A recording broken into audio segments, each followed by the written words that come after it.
Vice President Vance is set to travel to Pakistan this weekend for high-stakes negotiations with Iranian officials. The talks aim to end the 6-week conflict involving the U.S., Israel, and Iran. The meeting marks the most senior-level discussions between the U.S. and Iran since the Islamic Revolution in 1979. However, trust remains low, and President Trump has expressed uncertainty about supporting further negotiations beyond this round. In Lebanon, residents continue to recover from recent Israeli strikes that left over 300 dead. The humanitarian crisis is severe, with more than 1 million people displaced and hundreds of thousands facing acute food insecurity. The U.S. demands include Iran ending its blockade of the Strait of Hormuz. Meanwhile, Iran wants a permanent ceasefire in Lebanon and the release of blocked assets. President Trump has warned against any extortion tactics by Iran over maritime passage through the strait. These negotiations are crucial for de-escalating the conflict, but face significant challenges due to historical tensions between both nations. Hungarian voters will cast their ballots on Sunday in a pivotal election, where incumbent Prime Minister Viktor Orban faces his strongest challenge yet after 16 years in office. According to independent polls, opposition candidate Peter Magyar is predicted to win the race. Magyar's rise challenges Orban's nationalist agenda and a liberal state model.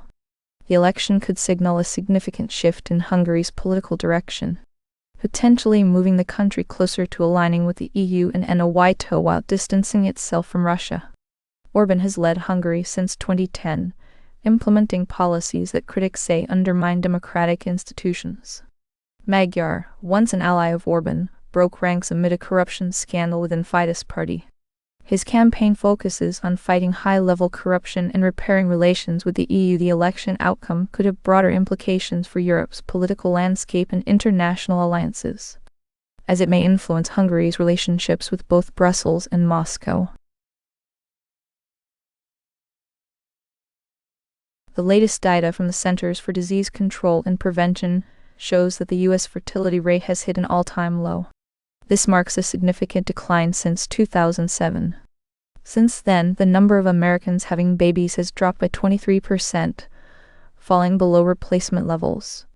This trend could result in 8 million fewer residents by 2055 if it continues. Experts attribute this demographic shift to economic pressures and cultural changes, with fewer young women choosing to start families earlier due to high costs of living and child-care expenses. Meanwhile, the teen pregnancy rate has dropped by 7%. Researchers are concerned about long-term implications for population growth and societal structures.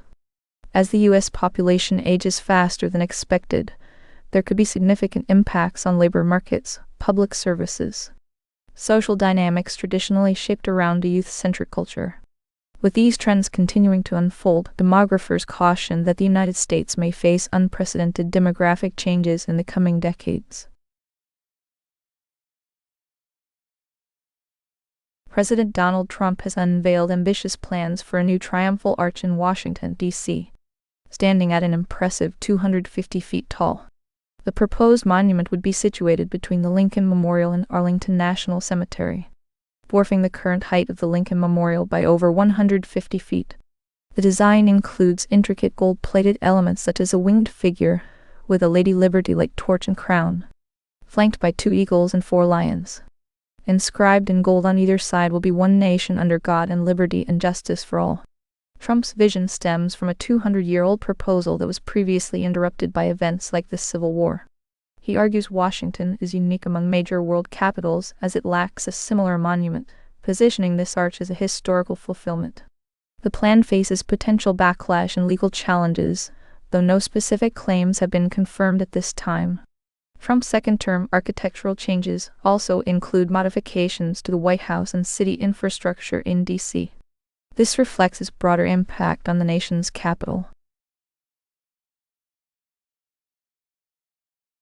NASA's Artemis Roman II crew is set to splash down in their Orion spacecraft on April 10, 2026. The mission marks a historic lunar flyby after months of preparation and testing. Engineers have fine-tuned the spacecraft's trajectory and heat shield design based on data from the uncrewed Artemis mission. The heat shield is designed to withstand re-entry temperatures exceeding 2,700 degrees Fahrenheit, crucial for protecting the crew during their return journey. Parachutes will deploy to slow down the Orion capsule as it approaches Earth's surface. Water's shock-absorbing properties ensure a safer landing after the spacecraft enters the atmosphere at supersonic speeds. This well-established method of splashdown has been used successfully in past missions, like NASA's Liberty Bell 7 mission in 1961. Ensuring crew survival on water is critical, especially following incidents such as the Challenger disaster in 1986. Modern designs incorporate crashworthiness to improve chances of survival during a splashdown. NASA continues to refine its methods for returning astronauts safely from space missions, emphasizing both historical lessons and cutting-edge technology. President Donald Trump's efforts to end the war with Iran are intensifying divisions within the Republican Party. Conservative activist Laura Loomer has criticized Vice President J.D. Vance for leading negotiations, while Representative Marjorie Taylor Greene has called for invoking the 25th Amendment against Trump. Loomer specifically targets Vance's involvement in talks expected to start soon, expressing skepticism about negotiating with Iran. Meanwhile, Greene's call for invoking the 25th Amendment remains a sensitive issue within political circles and has not been officially confirmed by Republican leaders. The divisions come as some Republicans hope the issue will fade before November's midterm elections. That's despite growing criticism from Democrats who are becoming bolder in their opposition to Trump's Iran policies.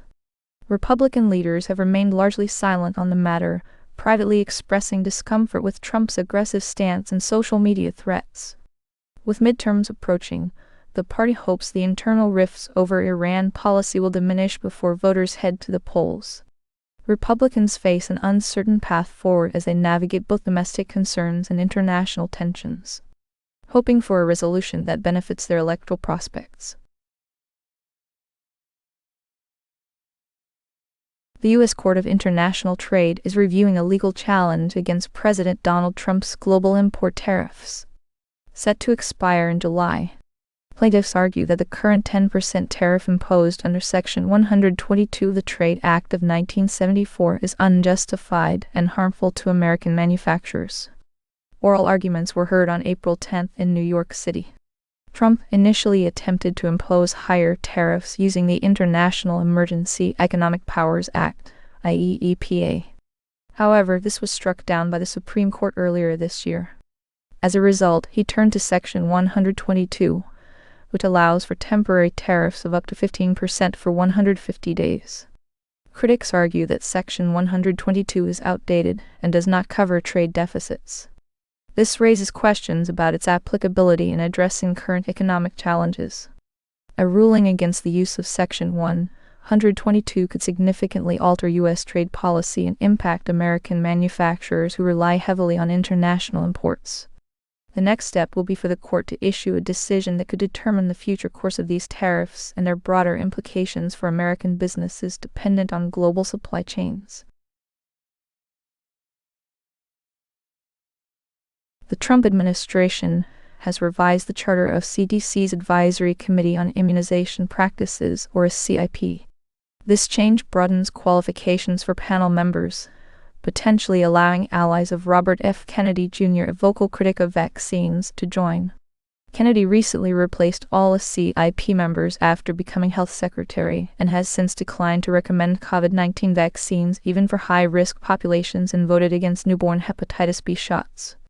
These actions have faced legal challenges from health organizations like the American Academy of Pediatrics, who argue they undermine vaccine policy and public confidence. The charter renewal does not immediately resolve ongoing lawsuits challenging Kennedy's moves to scale back childhood vaccination recommendations. A federal judge has temporarily halted CIP meetings following these legal disputes. Critics warn that focusing more on potential harms and gaps in vaccine safety research could further erode trust in established vaccine science. The AP's attorney, Richard H. Hughes Roman IV, contends this is part of a continued effort to undermine CIP's authority and vaccine policy. The next steps will depend on how the legal challenges proceed and whether they lead to broader changes in vaccination policies or restore previous advisory committee dynamics. Vice President J.D. Vance is currently leading United States negotiations with Iran and Pakistan, aiming to secure a permanent peace deal. The talks began in early April and are fraught with political challenges. Vance faces pressure from multiple fronts, including President Trump's fluctuating stance on the conflict. Trump has alternated between advocating for peace and aggressive rhetoric, complicating Vance's efforts to satisfy both domestic expectations and international allies. The vice president must navigate a landscape where United States allies are wary of the war's outcome and public skepticism over foreign interventions looms large. Success in these talks could significantly impact Vance's political future and the perception of United States leadership on the global stage. Vance's mission is further complicated by his past criticism of military entanglements abroad, contrasting with his current role as a key negotiator. This creates internal contradictions within Trump's administration regarding foreign policy intervention. In Massapequa, a community known for its high concentration of law enforcement families, an arrest has brought closure to years of speculation. Architect Rex Heuermann was identified through DNA evidence and arrested last July for the murders that occurred on Gilgo Beach since 2010. Heuermann's identity came to light when his DNA matched samples found near discarded pizza outside his Manhattan office. The discovery ended theories about an inside cop being involved in the killings. This provides relief to law enforcement officials who had been searching for answers for over a decade. The arrest shocked Massapequa residents, many of whom were unaware that their neighbor was the serial killer they feared lived among them. Community members, including local leaders and religious figures, have expressed both shock and empathy towards Heuermann's family amidst the emotional impact on victims' loved ones. This case not only brought closure for law enforcement, but also highlighted ongoing concerns about corruption within the Suffolk County Police Department following Chief Jimmy Burke's scandal in 2013. That's despite these complications. The arrest of Heuermann marks a significant step forward in resolving this long-standing mystery and ensuring justice for victims' families. Democratic Congressman Eric Swalwell has denied sexual misconduct allegations made by former staff members. The claims emerged days before California's primary election, significantly impacting his campaign for governor. Swalwell issued a statement saying the accusations are false and come on the eve of the gubernatorial race against frontrunner John Chang. Prominent Democrats like House Democratic leader Hakeem Jeffries have called for a full investigation with transparency. The allegations involve multiple women who work for Swalwell, including claims of inappropriate comments and sexual assault. One former staff member reported waking up naked in a hotel room with little memory of the night before. Another recounted being pressured to send him nude photos. Swalwell's legal team has sent cease and desist letters to some accusers. He plans to defend himself while the allegations are investigated. This emphasizes his dedication to public service and protection of women over nearly 2 decades as a prosecutor and congressman. With California's primary election approaching on June 2nd, the outcome could hinge on how voters interpret these developments in the political race. Swalwell has vowed to pursue legal action if necessary and defend his reputation against what he calls lies. First Lady Melania Trump made a surprise statement at the White House, distancing herself from Jeffrey Epstein and calling for public congressional hearings. Survivors of Epstein's crimes criticized her move as an attempt to shift focus away from ongoing investigations. Trump stated she had no relationship with Epstein or Maxwell and was unaware of his crimes. She emphasized the need for transparency and justice for victims through public testimony. Democrats urged President Trump to comply with the Epstein Files Transparency Act, demanding the release of withheld documents. They argue this is a crucial step towards accountability in the ongoing investigation. The timing and context of Melania Trump's statement have raised questions about its political motivations. Some speculate she aimed to counteract growing pressure on the administration regarding the Epstein case. Survivors and Democratic officials continue to push for full compliance with transparency laws. This highlights unresolved issues surrounding the withheld documents and pending testimonies from victims. The U.S. government has announced plans to move the headquarters of the United States Forest Service, USFS, from Washington, D.C. to Salt Lake City, Utah. The decision is part of a broader restructuring that aims to reduce federal oversight and shift management authority closer to state levels. Under this plan, the agency will transition from a regional office model to one focused on individual states, with 15 new state directors overseeing operations.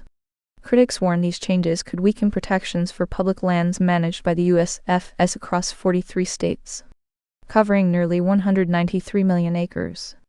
Opposition comes from labor unions and outdoor industry groups concerned about economic impacts. The National Federation of Federal Employees, NFFEIM, has condemned the move as chaotic. Meanwhile, a coalition of 70 companies estimates that recreation on USFS land generates $23 billion annually. Utah Governor Spencer Cox supports the relocation, citing cost savings and improved employee recruitment in Salt Lake City. However, environmental advocates fear reduced federal oversight could lead to decreased protection for natural resources during wildfire seasons and beyond. The timeline for implementation remains unclear, but critics are wary of potential disruptions to the USFS's critical functions. This includes fire management and conservation efforts. A Molotov cocktail was thrown early Friday morning at the home of Sam Altman, the CEO of artificial intelligence company OpenAI. Police arrested a 20-year-old suspect who had earlier threatened to burn down an OpenAI office.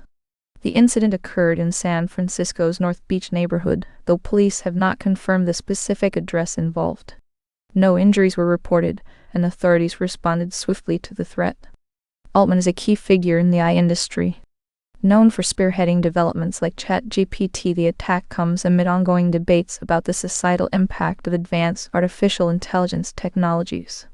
The suspect was apprehended by police after making threats outside an OpenAI office approximately an hour following the initial assault on Altman's home. As this is part of an active investigation, details and charges remain undisclosed at this time.